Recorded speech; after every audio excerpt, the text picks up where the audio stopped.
اب میں آپ کو توجہ دلانا چاہتا ہوں، ایک تو گوتم بدھ کا فلسفہ، اس کے فلسفے کا مین تھیم یہ ہے سروم دکھم، آل از پین، آل از سفرنگ. اور اس نے جو بھی اپنی محنت کی یہ تو اللہ ہی بہتر جانتا ہے کہ اسے بعد میں ملا کیا اور کیا نہیں ملا. ایک بات آپ سے عرض کر دوں، گوتم بدھ کے بارے میں ایک بہت جید عالم میرے نزدیک بر صغیر پاک و ہند کے علماء میں جو اس صدی کے علماء ہیں ان میں ان کا بہت اونچا مقام ہے، مولانا مناظر احسن گیلانی رحمت اللہ علیہ.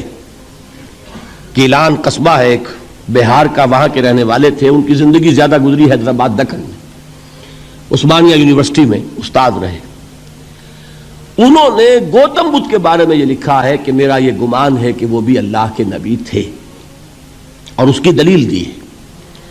قرآن مجید میں ایک رسول کا ذکر آتا ہے ذوالکفل، اور یہ ذوالکفل وہ ہے جس کے بارے میں ہمیں کچھ پتہ نہیں. قرآن مجید میں بھی ایک جگہ ذکر آیا ہے. نمبر دو یہ کہ کسی حدیث میں اس کی کوئی ہمیں وضاحت نہیں ملتی، نہ حضور سے پوچھا گیا نہ حضور نے اس کی وضاحت فرمائی. اب یہ ذوالکفل ہے کون؟ تورات میں جو نبیوں کے نام آتے ہیں ان میں سے کسی نبی کا نام ذوالکفل کے آس پاس نہیں بنتا کہ یہ سمجھا جائے کہ یہ اس نام کی بگڑی ہوئی یا بدلی ہوئی شکل بن گئی ہے. تو انہوں نے جو کہا ہے وہ بات وزنی معلوم ہوتی ہے اس اعتبار سے کہ کپل وستو، کپل پے جو ہے وہ عربی میں ہے نہیں، وہ فے بنتی ہے.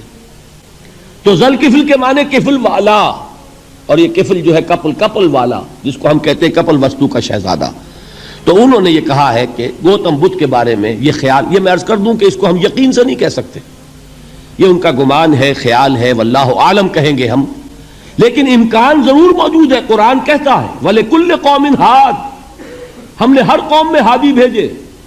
وَإِن مِّن قَرْيَةٍ إِلَّا خَلَا فِيهَا نَذِيرٌ، کوئی بستی ایسی نہیں دنیا میں جس میں کوئی نہ کوئی خبردار کرنے والا نہ آیا ہو. تو یہ ممکن نہیں ہے کہ وہاں نبی نہ آئے ہوں، لیکن ان کی تعلیمات اتنی بدل گئی ہیں کہ ہم ان کو پہچان نہیں سکتے. حضرت مسیح علیہ السلام کی تعلیمات اگر عیسائیوں سے ہم سمجھیں تو کبھی بھی انہیں اللہ کا نبی نہیں مان سکتے. یہ تو قرآن مجید نے آ کر حضرت مسیح علیہ السلام کی اصل حقیقت ہمیں بتائی، ورنہ تو خدا کا بیٹا ثالث و ثلاثہ ان کو کیسے ہم مانتے؟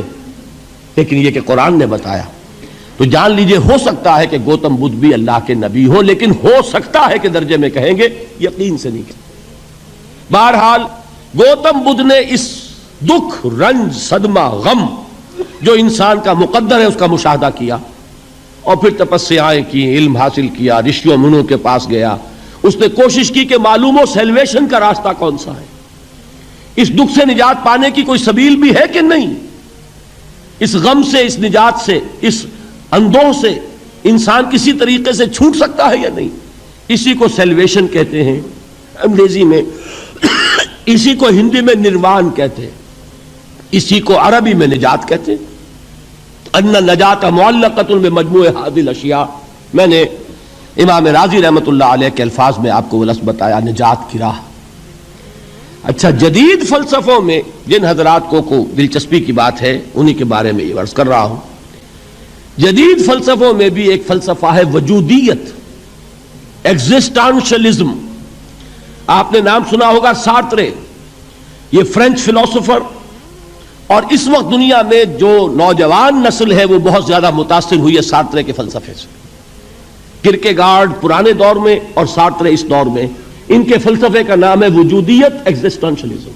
اس کا مرکزی خیال بھی یہی ہے، انسان کے لیے دکھ ہی دکھ ہے، صدمہ ہی صدمہ ہے، رنج ہی رنج ہے. صرف یہ ہے کہ کچھ حساس لوگ ہوتے ہیں وہ صدمے کو زیادہ محسوس کرتے ہیں، کچھ ذرا ان کی حس جو ہے وہ کچھ ڈل ہو جاتی ہے، کند ہو جاتی ہے. وہ جو غالب کا شعر میں نے آپ کو سنایا کہ مشکلیں اتنی پڑی مجھ پر کہ آسان ہو گئی، ورنہ یہ ہے کہ انسان سوچے تو دکھ ہے. اب یہ دکھ جو ہے اس سے نجات کا کوئی راستہ بھی ہے کہ نہیں، یہ کوسچن مارک ہے جس کا جواب ہے تیسری آیت میں اِلَّا الَّذِينَ آمَنُوا وَعَمِلُوا الصَّالِحَاتِ وَتَوَاصَوْا بِالْحَقِّ وَتَوَاصَوْا بِالصَّبْرِ. جو ایک نا امیدی کی کیفیت طاری ہوتی ہے، وَالْعَصْرِ إِنَّ الْإِنسَانَ لَفِي خُسْرٍ، زمانے کی قسم ہے تمام انسان برباد ہونے والے ہیں، تباہی میں ہیں، گھاٹے میں ہیں، ٹوٹے میں ہیں. اس سے جو ایک مایوس کن صورتحال سامنے آتی ہے، اس مایوسی سے نجات دلانے والی آیت ہے تیسری آیت۔ ایک راستہ ہے، یہ امید کی کرن ہے، تباہی سے بچ سکتے ہو، ابدی بربادی وہ بربادی۔ یہاں تو یہ ہے کہ ہم نے مشقتیں اٹھا لیں، فاقے جھیل لیے، تکلیفیں برداشت کر لیں، سمے برداشت کر لیے، لیکن موت آئی، اس کا خاتمہ ہو گیا۔ لیکن اس کے بعد اگر خدا نہ خواستہ جہنم میں جھونک دیے گئے، وہ ابد الآباد تک کی، وہ ہمیشہ کی جلن۔ قرآن کہتا ہے کہ اگر ایک کھال جل جائے گی، جھلس جائے گی، اللہ اور کھال دے دے گا۔ دیکھیے یہ بھی جدید دور میں آپ کو معلوم ہوگا، بورس بکائی نے جو کتاب لکھی ہے، دی فرینچ سرجن، اس نے ثابت کیا ہے کہ قرآن مجید نے جتنے نیچرل فینومینا کا حوالہ دیا ہے وہ بالکل سائنس کے مطابق ہے۔ آج ہمیں یہ معلوم ہے کہ حس جو ہے وہ صرف کھال میں ہوتی ہے، کھال حساس ہوتی ہے، کھال اتر جائے نیچے جو ہے گوشت جلے گا، آپ کو تکلیف نہیں ہوگی۔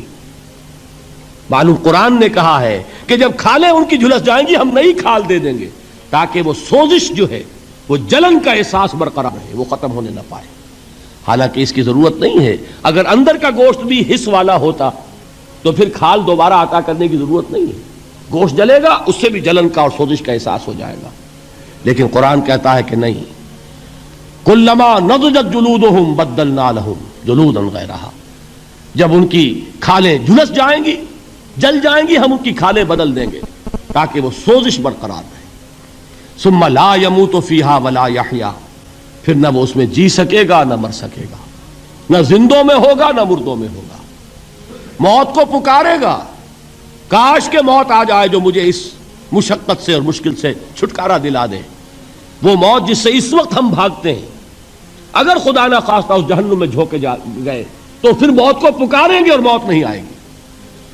اس عذاب سے، اس ابدی ناکامی سے، اس خسران سے، اس ابدی ہلاکت سے بچنے کا کوئی راستہ ہے؟